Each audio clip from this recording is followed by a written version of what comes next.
Hanover, Louisiana, a forgotten speck on the map where the air hangs thick and humid, pressing down on you like a wet blanket that never quite dries. The swamp surrounds it on all sides, a labyrinth of murky waters, twisted cypress trees draped in Spanish moss that sways like ghostly fingers in the breeze. The ground is soft, always shifting, as if the earth itself is breathing, exhaling mists that rise at dawn and dusk, blurring the line between land and water. Dragonflies dart across the surface, their iridescent wings catching the fleeting sunlight, while the incessant chorus of crickets, frogs, and unseen creatures creates a symphony that lulls you during the day, but turns ominous at night. It's a place where the bayou whispers secrets, where shadows linger longer than they should, and where sounds that seem natural, a splash, a rustle, often aren't. Tucked away beyond the crumbling wooden fences and the gnarled knees of ancient cypress trees protruding from the water like bony limbs, on a modest rise shrouded by oaks heavy with moss, stood a dilapidated wooden house. Its walls bowed inward, warped by endless cycles of relentless rain and scorching sun, the structure groaning under its own weight as if weary from standing sentinel over the swamp's dark heart. The once vibrant paint had flaked away decades ago, exposing gray, splintered wood that looked like it could crumble at a touch. The windows were boarded up with nails driven deep, though some planks hung loose, rattling in the wind like loose teeth in a decaying jaw. The locals, those hardy souls who had lived in Hanover all their lives, referred to it as the Grayson place, though the details of the family who once called it home had faded into the fog of time, becoming more myth than memory. The Graysons, a simple farming family, the father, Elias, a broad-shouldered man with calloused hands from tilling the unforgiving soil. His wife, Clara, a woman whose gentle smile hid the hardships of swamp life. Their son, little Tommy, no more than 8, with a mop of unruly hair and a curiosity that often led him into trouble. And their daughter, Eliza, 6 years old, with wide eyes that seemed to see more than a child should. They had come to Hanover in the early 1920s, seeking a fresh start away from the bustling cities up north, drawn by the promise of cheap land and solitude. But the swamp has a way of claiming its own, twisting dreams into nightmares. It was on a tempestuous night in May 1927, when the skies opened up and unleashed a deluge that turned the bayou into a raging torrent, that the Graysons vanished without a trace. The storm had howled like a banshee, lightning cracking across the heavens, illuminating the house in stark, fleeting bursts. When the rain finally subsided at dawn, neighbors ventured out, sloshing through the flooded paths, only to find the front door of the Grayson place swinging lazily on its hinges, creaking in the gentle post-storm breeze. Inside, the house was eerily untouched. No signs of a hurried departure, no evidence of violence or struggle. The family's belongings remained. Clothes folded neatly in drawers, a half-eaten meal on the kitchen table growing cold. Elias's pipe still smoldering faintly in the ashtray. Outside, on the flooded porch, a small wooden toy boat bobbed aimlessly in the pooled water, its painted sails faded and chipped. The sheriff at the time, a pragmatic man named Harlan Reeves, conducted a cursory investigation. His report was terse, almost reluctant. Family missing. Presumed drowned or lost in swamp during storm. Area unsafe due to flooding and wildlife. Case closed. But in a town like Hanover, where superstitions run as deep as the bayou's roots, whispers spread like wildfire.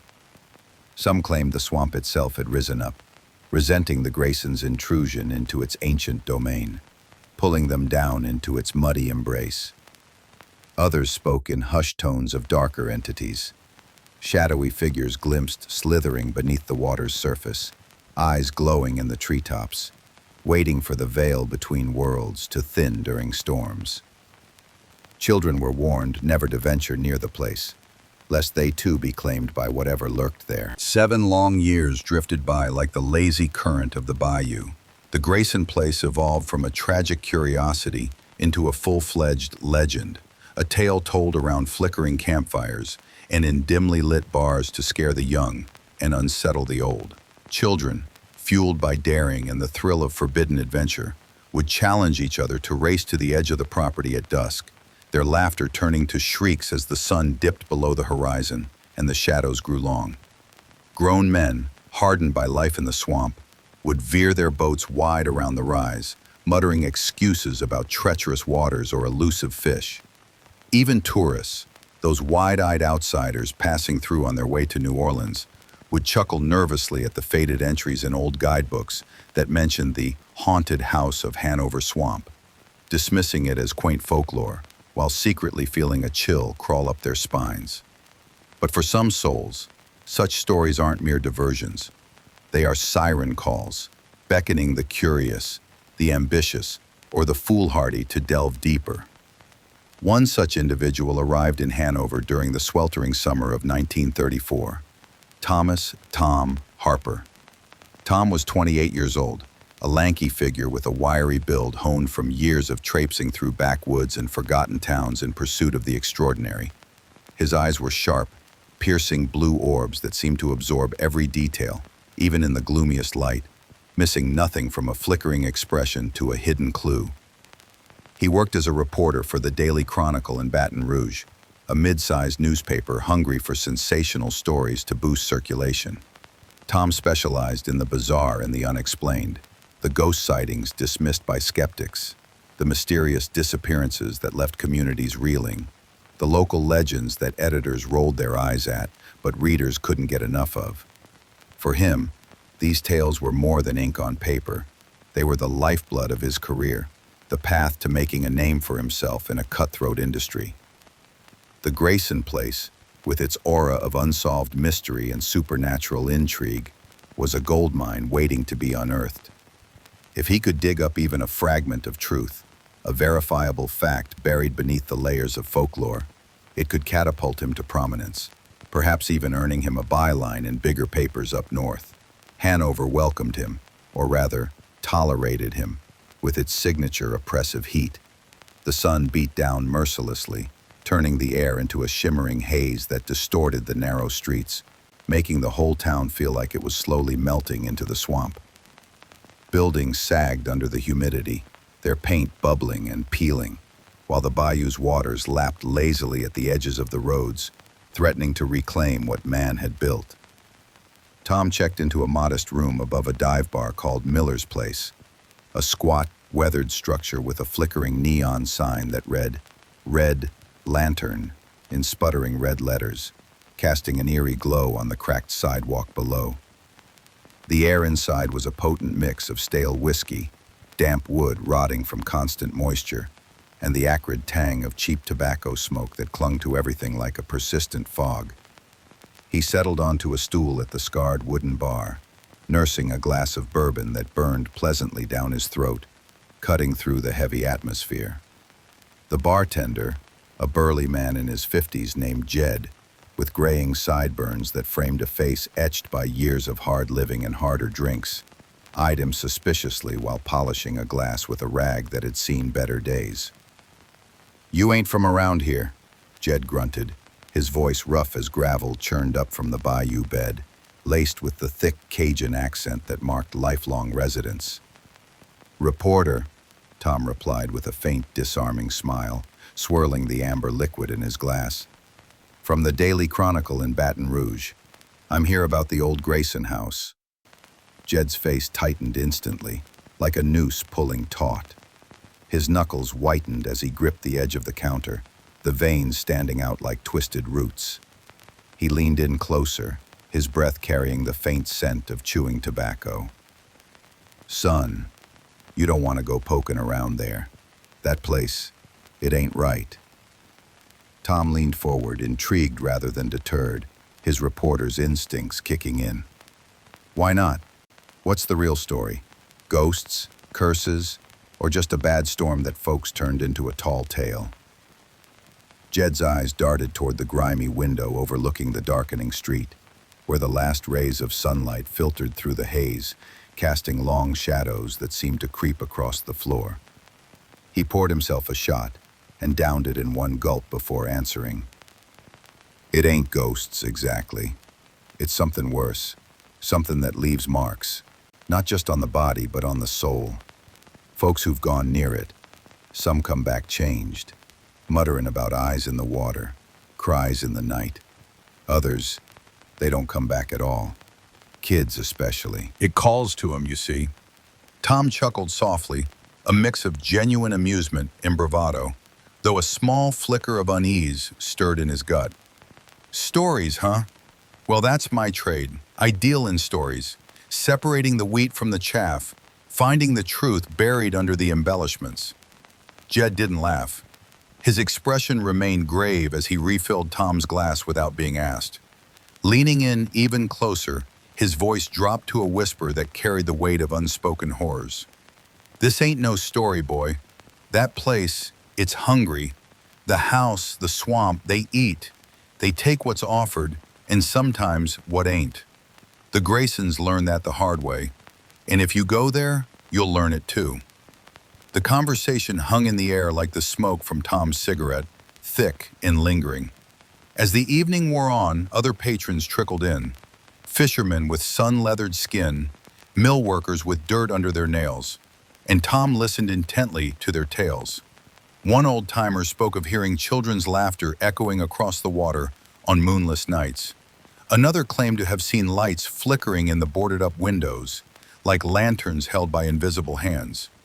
By the time Tom climbed the creaky stairs to his room, his notebook was filled with scribbled notes, fragments of folklore that he planned to weave into his article. That night, in his small, sparsely furnished room above Miller's place, he lay on the lumpy mattress, the floorboards below creaking with the bar's lingering activity.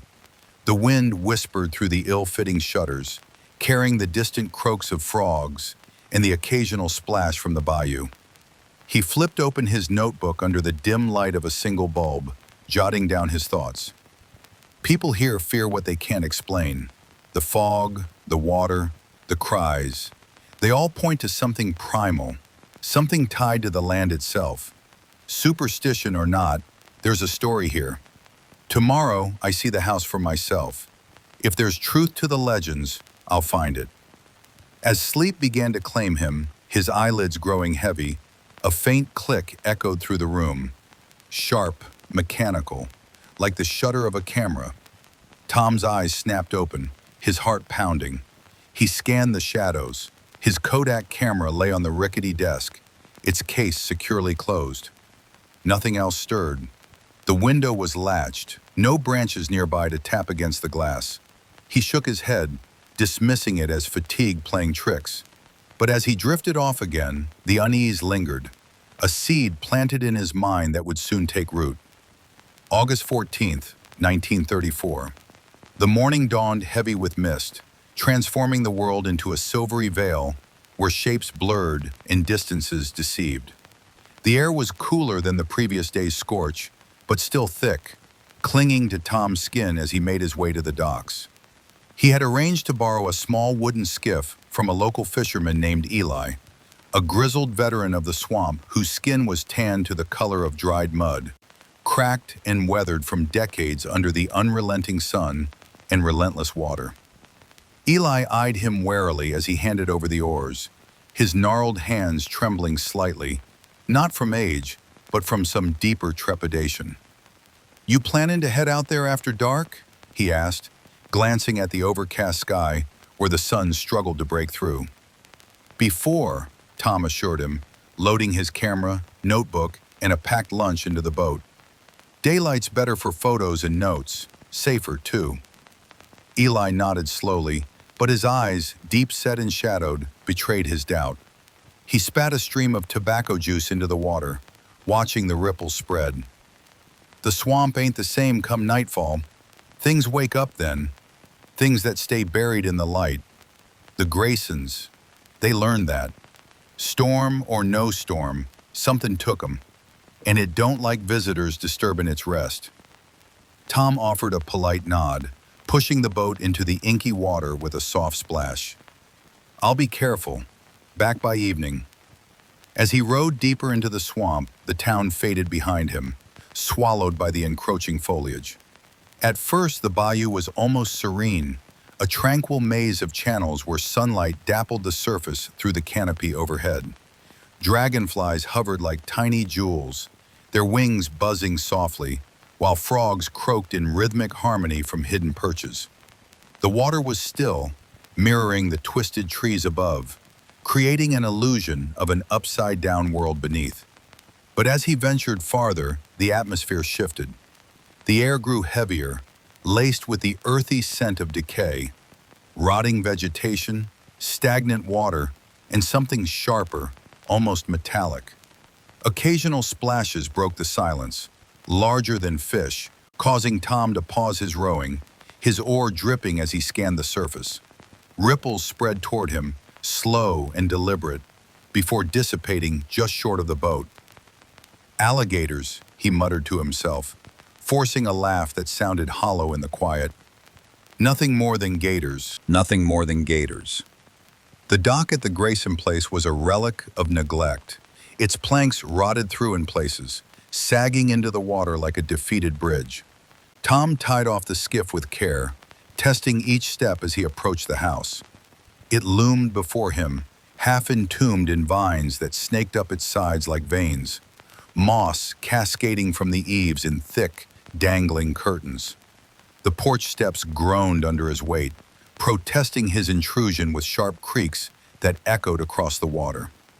Pushing open the front door, which hung precariously on rusted hinges, Tom was assaulted by a wave of stale air, thick with the musty odor of rot, mold, and an underlying note of antiquity, as if the house had preserved the essence of eras long past. Dust particles danced in the narrow beams of light filtering through cracks in the boards, swirling like tiny spirits disturbed from slumber. His flashlight cut through the gloom, revealing a hallway lined with faded portraits. The Graysons, captured in sepia tones, their smiles frozen in a time before tragedy. Elias stood proud, Clara beside him with a hand on his arm, the children beaming with innocence. On the back of one frame, scrawled in faded ink, May 1927, mere weeks before they vanished. Tom's camera clicked repeatedly, the sound unnaturally loud in the oppressive silence, capturing each image for posterity. As he moved deeper into the house, a faint thump resonated from above, like a footfall on loose boards. He froze, his breath catching. Another thump followed, softer, more tentative. "Hello?" he called out, his voice echoing off the walls, swallowed by the emptiness. No response came, only the subtle creak of settling wood and a whisper of wind slithering through unseen gaps. The stairs to the attic were narrow, steep, and treacherous, each step shedding cascades of dust that billowed up like smoke.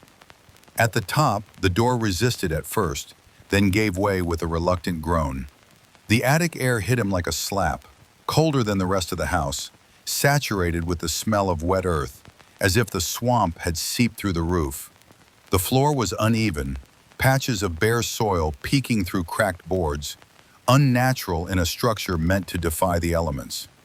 Scattered across it were relics of childhood.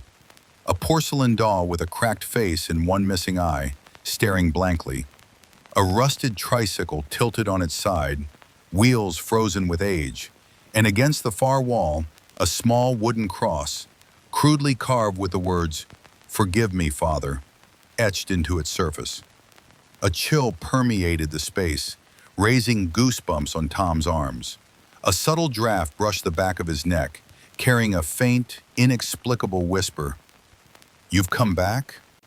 The words were so soft, they might have been imagination, but Tom spun around, heart racing. The attic was empty, shadows pooling in the corners like ink. Shaken but determined, he descended the stairs, his nerves strung tight as piano wire. In the living room, he paused near the cracked stone fireplace, its hearth cold and ash-strewn. Lighting a cigarette to steady himself, he watched the flame dance, casting erratic shadows across the walls. In the reflection of a dusty mirror hanging crookedly, a shape flickered, indistinct, humanoid. He whirled around, but the room was vacant.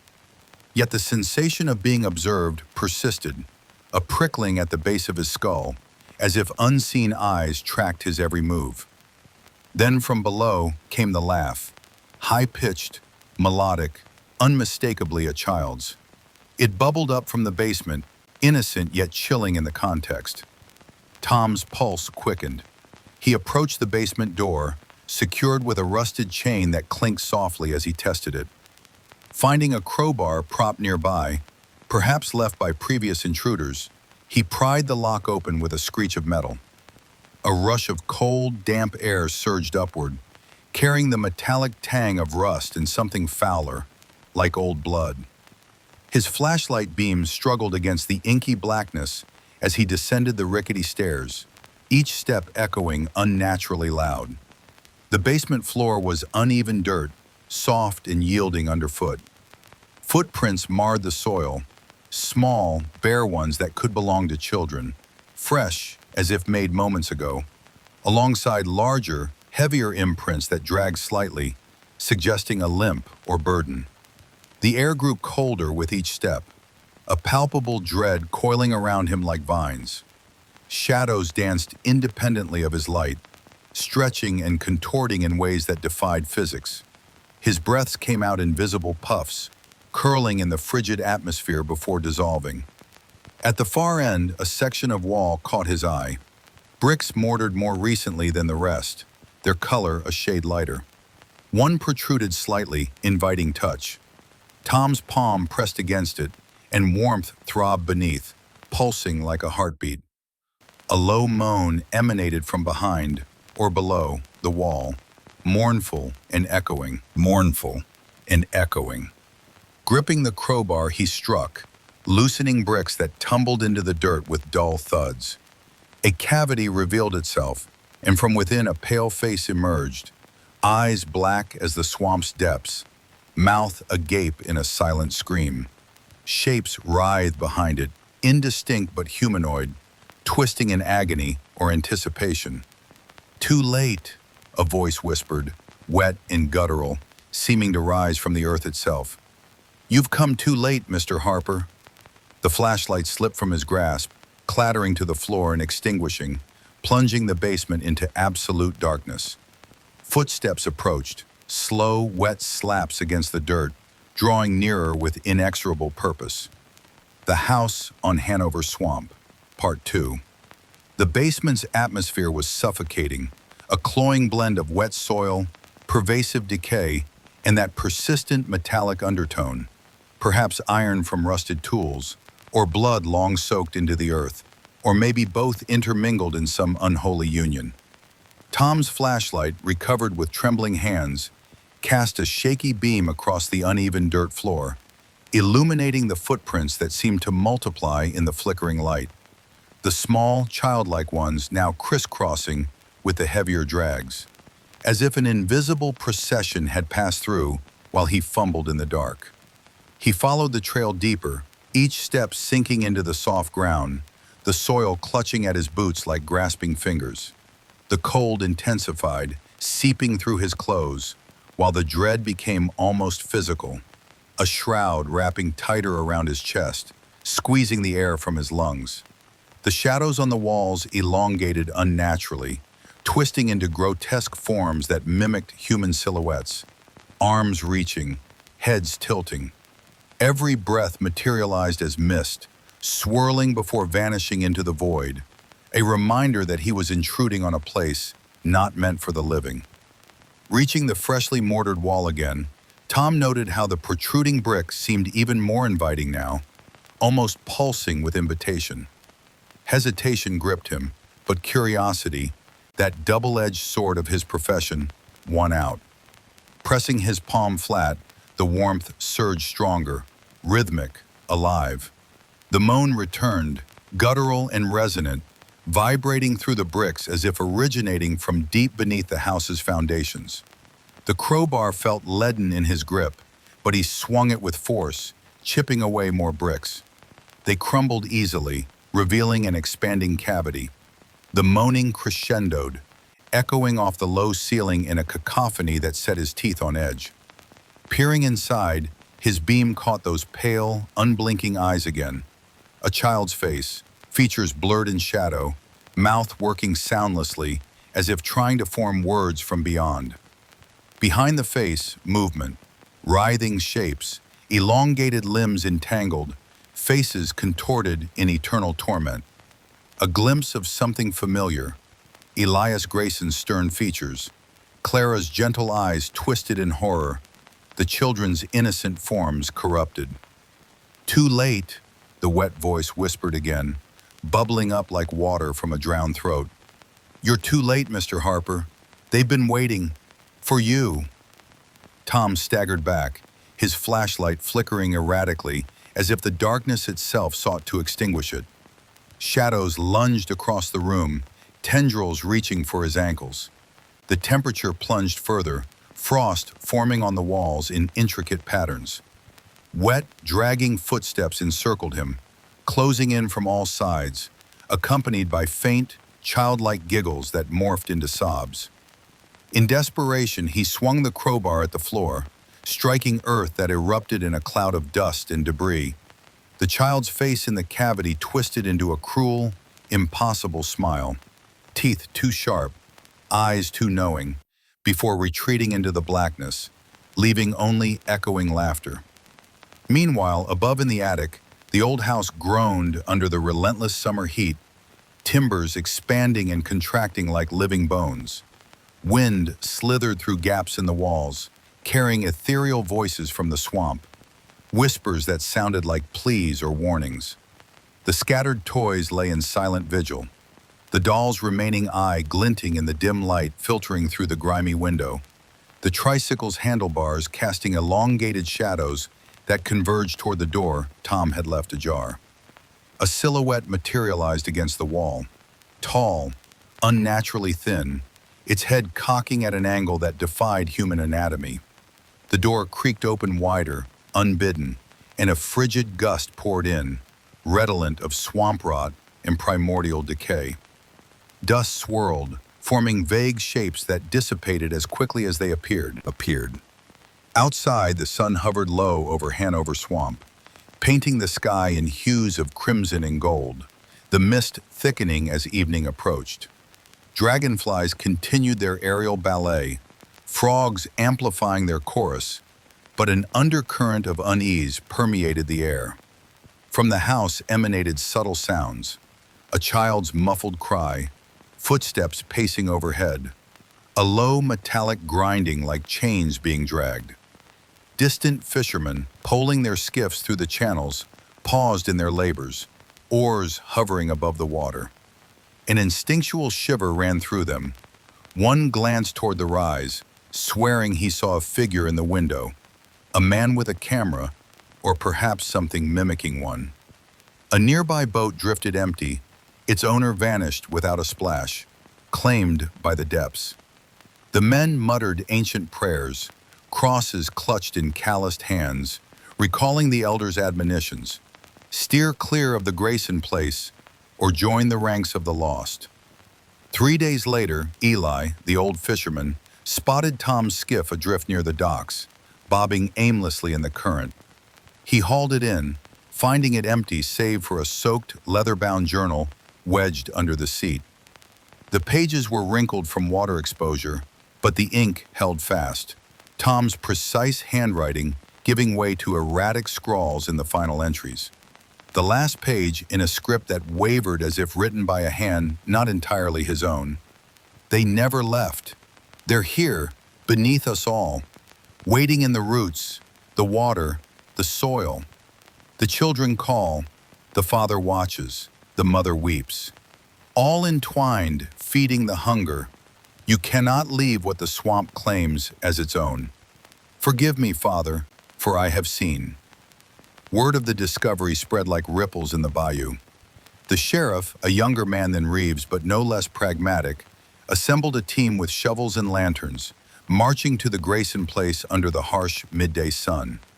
They dug around the perimeter, unearthing nothing but roots and mud. The basement, when accessed, was sealed with fresh earth, packed tight as if undisturbed for decades. No cavities, no footprints, no evidence of recent intrusion. Only the lingering oppression of the house, a weight that made the men uneasy, and the faintest whispers, children's voices, seeming to emanate from beneath the boards. Hanover reacted with a collective shudder. Residents avoided the roads skirting the swamp. Doors bolted earlier each night. Mothers clutched their children closer, forbidding games near the water's edge. The local press, including a rival to the Daily Chronicle, debated Tom's disappearance. Was it a hoax for publicity, or another victim of the legend? Yet the journal's contents, leaked to the public, couldn't be dismissed, its vivid descriptions matching too closely the old tales. Photographs from Tom's camera, developed weeks later in Baton Rouge, surfaced in the papers. Stark images of the house's interior, unassuming yet laced with horror. In one, through a window, stood a figure resembling Tom himself, hat tilted, camera raised, and behind him, two small silhouettes with hollow black eyes, hands outstretched. The town historian, an elderly scholar named Ezekiel Carter, pored over yellowed documents in the dimly lit archives of the Hanover Library. He revisited the 1927 police report. Family presumed missing, area unsafe, case closed. But marginal notes scribbled in Reeves' hand spoke of unanswered screams in the night, shadowy figures glimpsed in the storm's flashes, prophetic warnings now chillingly relevant. Carter, pipe in hand, mused that the swamp remembered everything, its memory etched in the land, waiting to resurface. The following summer ushered in a brutal drought, unprecedented in Hanover's history. Water levels plummeted, exposing the bayou's secrets. Sunken logs like skeletal remains, rusted relics from forgotten eras, and remnants of the Grayson Place's foundations. Broken boards half buried in silt, a child's shoe caked in mud, toys warped by time. Fishermen reported anomalous ripples on the parched surfaces, shapes undulating just below, defying the low tides. At night, the bold or reckless who neared the house claimed to hear mechanical clicks, like a camera shutter, piercing the fog, trailed by soft, sorrowful laughter that echoed across the exposed mudflats. No soul ventured near after sunset, yet sightings persisted. Ethereal figures in the windows, not quite human, children frozen in play, parents locked in eternal embrace, all trapped in a liminal moment where time frayed. The swamp's secret, as whispered by survivors in hushed gatherings, was deceptively simple. It exacted tribute from those who dared encroach. The Graysons hadn't vanished, they persisted, woven into the fabric of earth, water, and roots, sustaining the house's insatiable hunger. Tom Harper now joined them, his journal and photographs mere spectral echoes, cautions for the unwary. Even now, on still nights near Hanover Swamp, if one listens intently amid the mist's suffocating embrace, the faint click of a shutter resonates, followed by a spectral whisper, "Forgive me, Father." The house endures, patient and ravenous. It hungers, and it remembers.